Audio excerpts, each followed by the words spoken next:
আর মাত্র কদিনের প্রতীক্ষা, তারপরেই শারদিয়া অর্থাৎ উৎসবে মাতবে আপামর বঙ্গবাসী।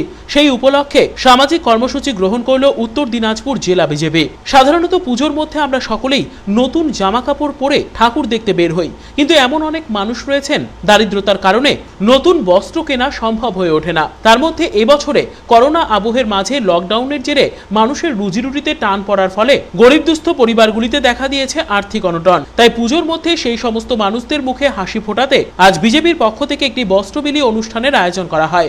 উত্তর দিনাজপুর জেলা বিজেপি কার্যালয় প্রাঙ্গণে ছোট্ট অনুষ্ঠানের মধ্যে দিয়ে এদিন প্রায় শতাধিক গরিব দুস্থ মানুষের হাতে তুলে দেওয়া হয় নতুন বস্ত্র।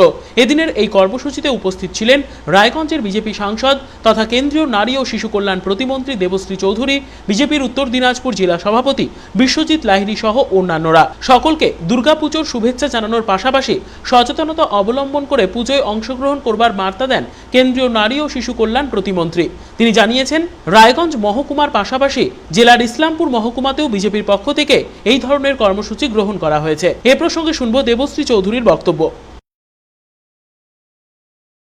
আজকে দুর্গাপূজার প্রাক্কালে এই করোনা অতিমারির সময়ে মানুষজনের পাশে দাঁড়াবার ক্ষুদ্র প্রয়াস নিয়ে ভারতীয় জনতা পার্টির পক্ষ থেকে আমরা কিছু বস্ত্রদানের আয়োজন করেছি।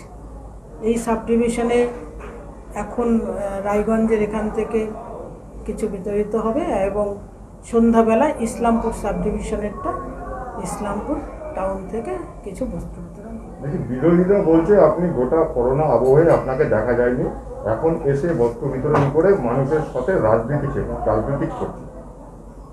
বিরোধীরা অত্যন্ত নিকৃষ্ট মানসিকতা, আমি কথাগুলো বলতে চাই না।